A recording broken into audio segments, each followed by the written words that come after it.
Morning, guys. So, The Wizard of Wands, Twice Magic, Chapter 11. The story takes a surprising turn, as in the way of stories. What? Said Tsar, so absolutely flabbergasted he momentarily forgot the quest. Get the breath! Yelled Bodkin. It was a beautifully synchronized operation. You'd have thought they'd done it 1,000 times before. The giant fell backwards with a crash that shook the hall to its remaining foundations, and the last breath was up and out of his mouth in a great cloud. Tiffinstorm zapped an appearance spell to make it visible, and there it was in a great shaggy cloud for one tantalizing moment before Yow! Hinky Punk's shrieking spell failed to shrink it more than an inch or so, but that was where Eleanor Rose came in. She flew right over it, holding her little arms apart, and the breath shrank to a pea size, and with a glorious flurry of wings, the peregrine falcon swooped, and the one sprite caught the now tiny little ball of breath in his collecting bottle, putting in the stopper as the falcon dived down, and then up again, out of the way of the rising dust. And then he dropped the little bottle into the waiting hands of Squeeze Juice, the official sprite assistant to the spell raiding team. Wish ran over to the prone body of the giant. Eleanor Rose held up both her arms again, and in front of their eyes the great body of the giant simply melted away into the ground beneath them. "Where has he gone?" whispered Wish with her round eyes. "Where he should have gone a long, long time ago," said Eleanor Rose. "Do not be sad. He is free at last, the poor giant." "Oh, but we are sad," said Wish, and all of them were, for the giant had been so noble and had been treated so badly. "As am I," Eleanor Rose said briskly. "Not sad, of course, but free. And what a last breath it was. After all these years of anger, he forgives them," she said in amazement. "How wonderful!" "Mission accomplished," the one sprite said proudly, as the peregrine falcon came to rest on Tsar's shoulder. Squeeze Juice held up the bottle.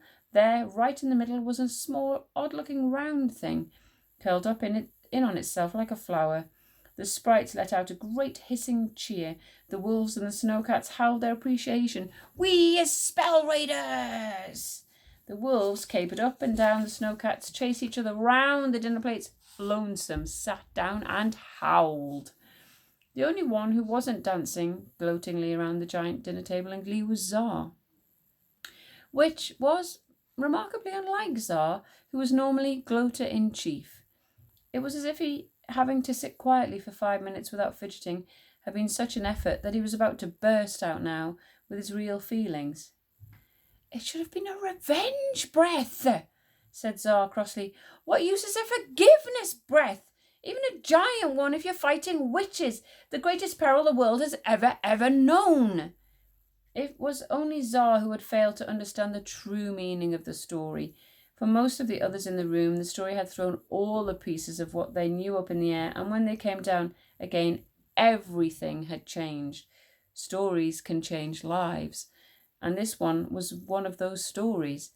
Secrets had been told that had been kept buried and hidden away in human hearts for a very, very long time. "Don't you understand?" said Wish. "The princess in the story was my mother, and the young wizard was your father, Encanto." "What?" Tsar's jaw fell open. "Nonsense! The young wizard was called Tor." "Maybe that was your father's name before he became an enchanter," suggested Caliban, which was possible. Wizards did tend to take a new name when they rose to that status. "But that's impossible," said Tsar. "My father would never be so soppy as to fall in love with the human iceberg that is Queen Sycorax." "Is this why I am magic?" Eleanor Rose said Wish through white lips. "Yes, a warrior queen could have a daughter who was magic if she once loved a wizard," said Eleanor Rose. "The kiss of a wizard," said Eleanor Rose. "If it was a true love's kiss that could stay in the blood, the magic could still be in there even after the lover died." So there was the truth of it.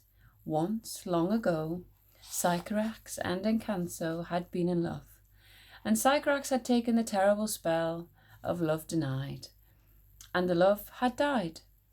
She had married a warrior, like she was supposed to, but somewhere behind Sycorax's iron breastplate, the lingering true love's kiss of a wizard had made her daughter magic, even though she was the daughter of 2 warriors.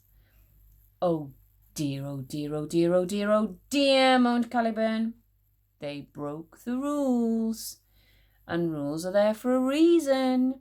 Wizards and warriors are not supposed to fall in love, and now we see why. A child has been born, Wish, who was magic mixed with iron, and that has changed the course of history, for magic mixed with iron is what the witches have been waiting for so many, many, many, many years. Zara was still trying this hard to absorb. My father is always lecturing me about not breaking rules, and you're telling me he broke the biggest rule ever. Maybe that's what our quest has been all about, said Wish. My father died years ago in a battle against the Grim Ogres. What about your mother, Zara? She died when I was a baby. Now, at this point, the narrator would like to gently point out that life was a whole load more uncertain in the Iron Age, which is why there are so many step-parents in fairy stories. So, your father and my mother are free to fall in love again, said Wish, excitedly. We can help them by undoing the spell of love denied. Both Zara and Bodkin looked at her as if she were crazy. If my father made the mistake of falling in love with that dreadful polar ice cap that is your mother once, he's never going to do it twice, said Zara in disgust. Oh dear, oh dear, oh dear, oh dear, oh dear, said Caliburn in great agitation. Undoing the spell of love denied would be impossible. What was Pentaglion thinking to cast such a spell?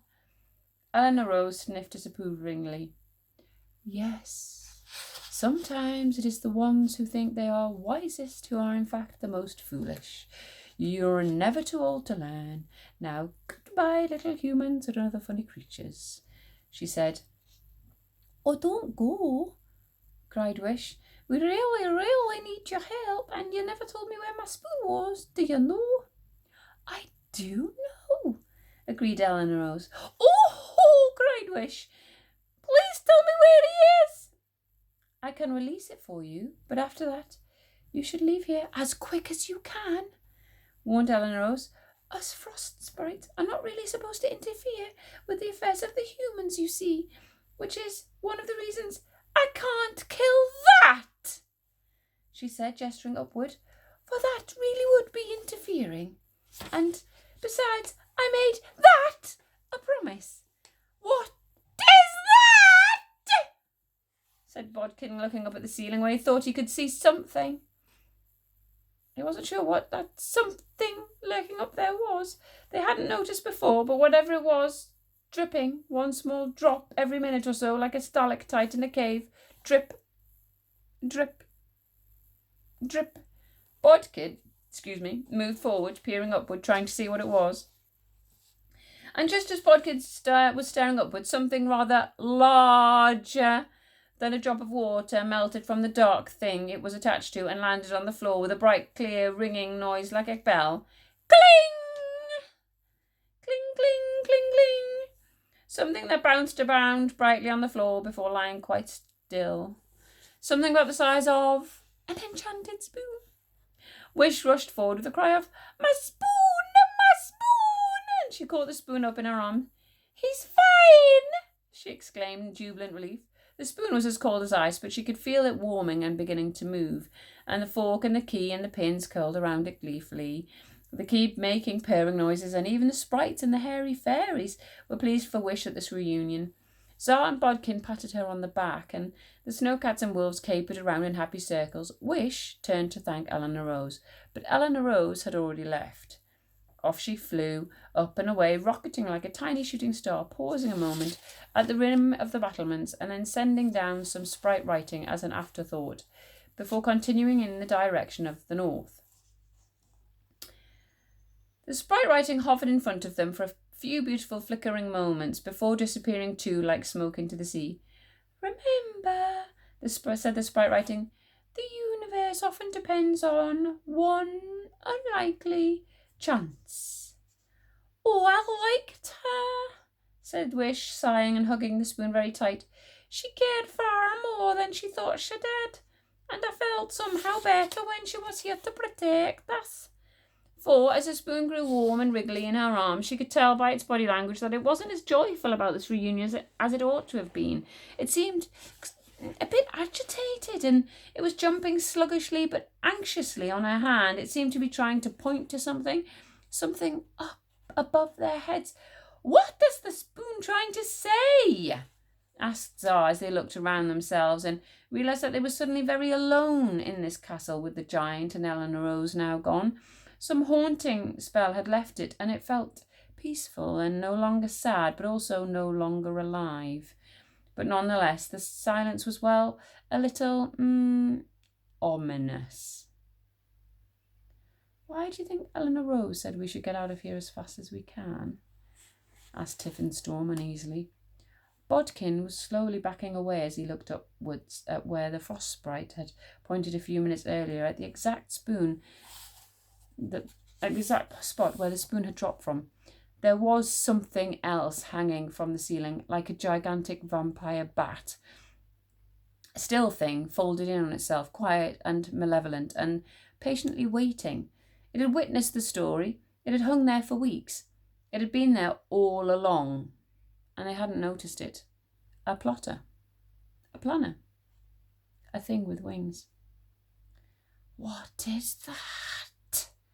Hissed Tiffenstorm, drawing her wand as sharp as any thorn. Wish and the sprites and Tsar and the snowcat and the wolves turned their own heads upwards to follow Tiffenstorm's pointing finger. The werewolf stiffened, sniffed the air as he smelt something wicked, and raised his shaggy head reluctantly. Hiss, hissed the sprites, bright as fire. How could they not have smelled the smell before? That stink, that reek, that corpse-like stench, because whatever it was had been frozen until that very moment. Bodkin had been staring up at the thing for a while now, and he was so scared he could barely get the words out. That, said Bodkin, is the King Witch! We need to get out of here now! The end. For now. See you tomorrow.